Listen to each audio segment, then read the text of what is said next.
Hey guys, it's Lewis from Recycle Bicycle Sales here. In today's video, we're going to talk about how to replace the fork on your bicycle. So what is the fork? The fork is this little part here. It's the part that goes into the steer tube of your bicycle and connects the front wheel to your bike. This is the part where you do all your steering from. The anatomy of a fork is it's got two fork legs, one on each side, that come together and form the steerer tube here, which goes through the steerer, and usually will have a screw in the top that will clamp everything into place. On a racing road bike, it's pretty common to have a carbon fiber steerer tube. On a mountain bike, you might have some type of metal steerer tube, whether it's aluminium or steel. There will also be a little crown race here, which is going to sit up against the bearing on the inside of the frame here. And this particular example of fork is a rim brake fork. It's got one bolt here rather than a disc brake one, which might have two bolts down here. So what do we actually need to replace the fork? Well, the first one I'd argue is pretty obvious. We're going to need the new fork. We're going to need whatever tools that you need to take the stem off of the handlebar. This stem is just a couple of Allen key bolts there and then one on the top. And with the new fork, depending on how the bolt system works at the top, you might have either a star nut, which is going to need to be knocked into place, or one of these expanders. I like these expanders because they're pretty easy for people to do at home, whereas the star nuts, you need a super special tool, and I'd recommend just taking it to a bike shop, because if you buy the tool, you're only going to use it once, so it's a bit of maybe a little waste of money, but probably not the most smart spending of money. So I like the expanding bolts. We're also going to need a little bit of grease so that we can make sure that everything sits nice and well, and some headset spacers. Hopefully your bike looks something like this. We're going to talk about how to remove the fork now. The first step that I'm going to say here is take a photo of how it's set up. By that, I mean, you've got different spaces here, some on the top, some on the bottom, and that's going to adjust how high the handlebars sit. We don't want to mess with your fit. So grab your phone, take a quick photo so that you can see where the different spaces are both above and below. Next, we just want to remove everything. So we're going to remove the brake caliper. This one is a disc brake bike, so I'm going to take the caliper off down here. And there's a couple of zip ties that I can see that are in the way. We're going to snip them off. And then we're going to remove everything from the top as well. Actually, even though I just said all that, we're going to take the wheel off first. All right, so now we're ready to actually remove it. Step one, we're going to take the wheel off. And now we're going to remove everything else. I'm going to start with the brake caliper. This one has two bolts here, and it looks like it has a zip tie up here as well. This is obviously a disc brake version. If you have a rim brake version, the brake caliper might be up here, and the bolt probably comes in from the back side, usually a 5mm Allen key. So we'll remove the brake caliper, and then we're going to take the stem off as well. And now with the snap of my fingers, hopefully it looks like this. So all I did there is removed everything off the front, swapped to a different bike so it's easier for us to film. But for real, all we really did there is we undid this top cap and removed it, loosened the two pinch bolts on the side, took the stem off, and then everything was able to fall out from there. When you remove everything, I'd recommend finding a nice clean workstation so you can have everything set up so you remember where it's all going to go later. There's nothing worse than dropping a headset spacer and it rolls under the table and you didn't even know that you lost it. So when you go to put it back together, you're like, oh, something doesn't look right.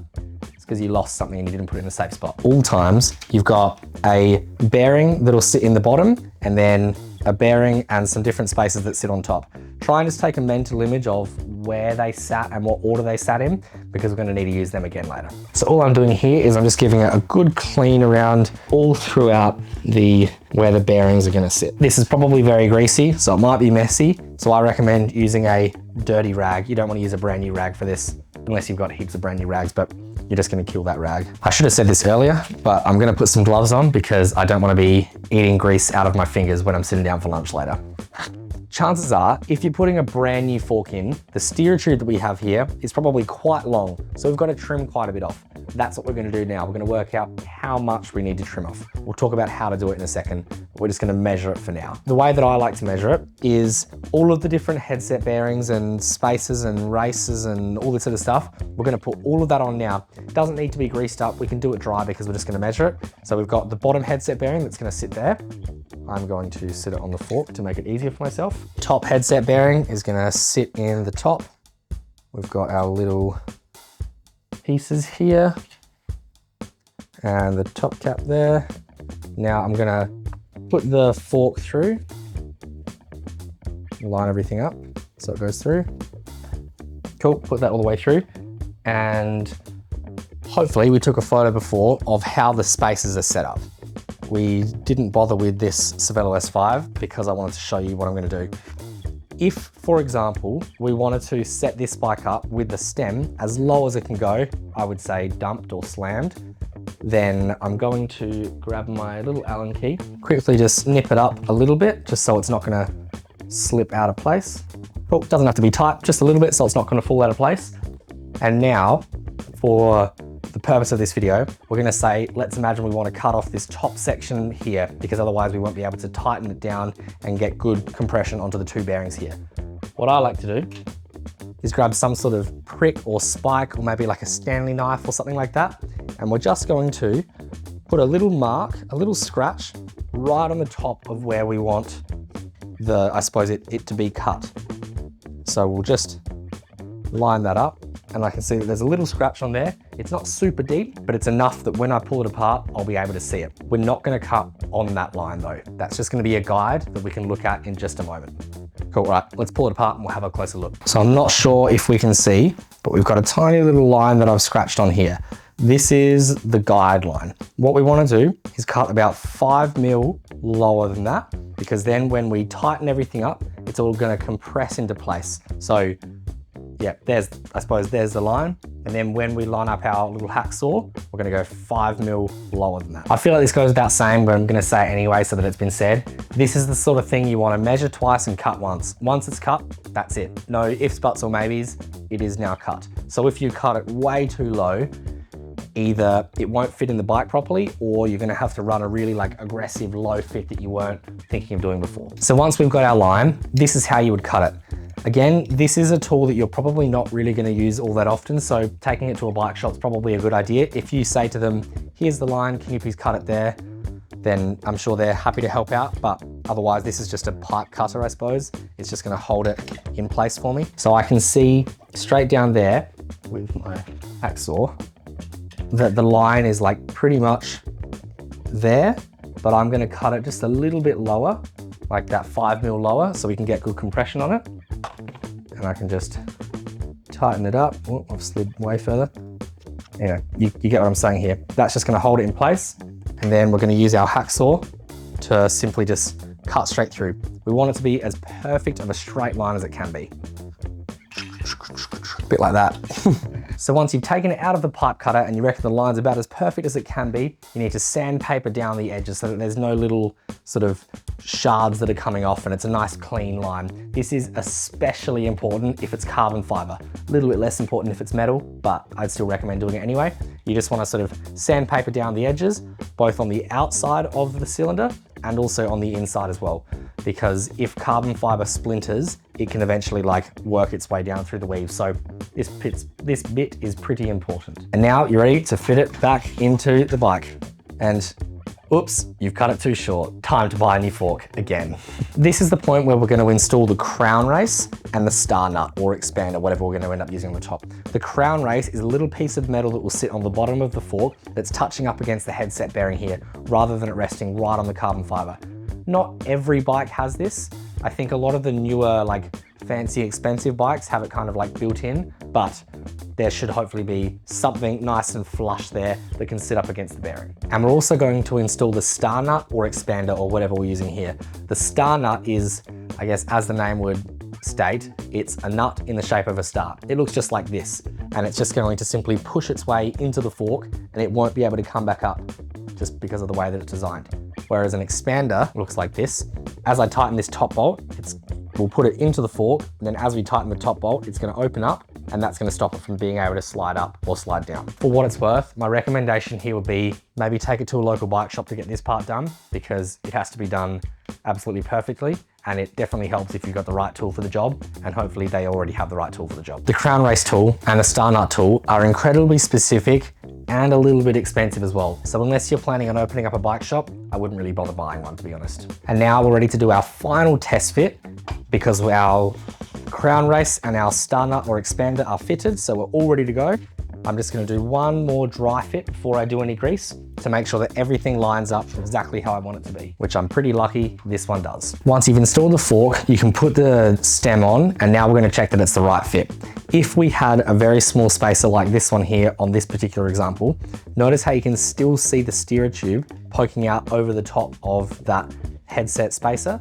That means that when I tighten the top bolt, it's not actually gonna put any pressure onto the headset bearing, which is what we want.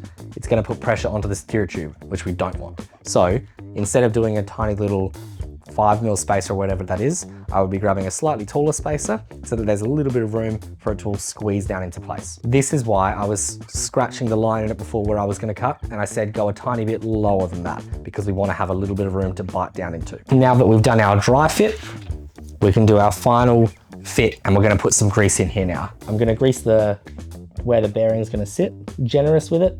Good bit of grease is always a good idea. You can put it either straight onto the frame or onto the crown race where the bearing is gonna sit. To be honest, I don't think it matters either way, just as long as you do have grease on there. Otherwise it'll just make a creaking noise and not very good. So we'll do that. Same deal as what we did with the bottom. We're just going to re-grease the top part here.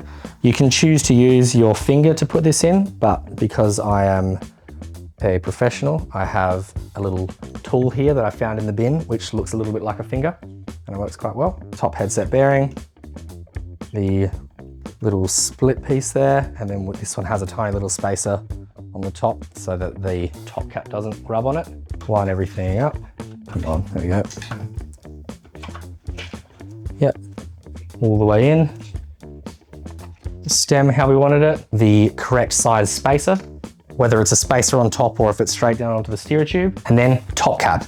I'm gonna say a little bit of grease onto the thread. That's a lot of grease, we don't need that much. We just need a little bit. Line that up. And as I always say in every little video whenever we're doing up a bolt, if you can start with just your fingers, that's gonna give you the best chance of not stuffing it up later. Tighten up the top cap so that we can get a little bit of pressure on there.